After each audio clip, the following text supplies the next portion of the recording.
అందరూ బాగున్నారా? మేము వెళ్ళే పని ఇలాంటి పని కాదు. ఎంతసేపు పట్టిద్దో కూడా తెలియదు. నీరసం రాకుండా చాక్లెట్స్ కూడా పెట్టుకున్నాను. మా అమ్మ ముఖం చూసారా ఎలా వెలిగిపోతుందో? ఇప్పటికే అర్థమైపోయి ఉండాలి మేము వెళ్ళిపోతున్నాం పండగ షాపింగ్కి. ఆటో తీసుకున్నాం, ఒక స్ట్రీట్కి వెళ్ళాం. ఒక స్ట్రీట్లో చాలా షాప్స్ ఉంటాయి, అది అందరికీ తెలిసిందే. ఒక తెలిసిన షాప్కి వెళ్ళాము, చీరలు చూసాము, చీరలు నచ్చాయి. మా అమ్మ బేరం ఆడింది, రేట్ తగల. వాళ్ళు 10 అన్నారు, మా అమ్మ 6 అనింది. బయటకు వచ్చేసాం. 10 అన్నారు కదా అని 10 రూపాయలు పెట్టి మామిడికాయ కొనుక్కొని పానీపూరి తినేసి ఇంకో స్ట్రీట్కి వెళ్ళిపోయాం. అక్కడ చాలా చీరలు చూసాము, మా అమ్మకి నచ్చింది. కలెక్షన్ బాగుందంట, రేటు తెగింది. వాళ్ళు టపటపా చూపిస్తున్నారు, మా అమ్మ టకటకా చూస్తుంది. ఇది నీకు ఇది నాకు అని లేకుండా అన్నీ మొత్తం మనకే అనుకొని సెలెక్ట్ చేసుకున్నాం.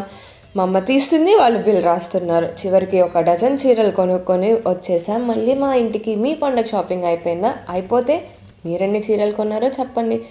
మళ్ళీ వెళ్ళిన ఆటోలోనే హ్యాపీ ఫేసెస్తో వచ్చేసాం. బాయ్.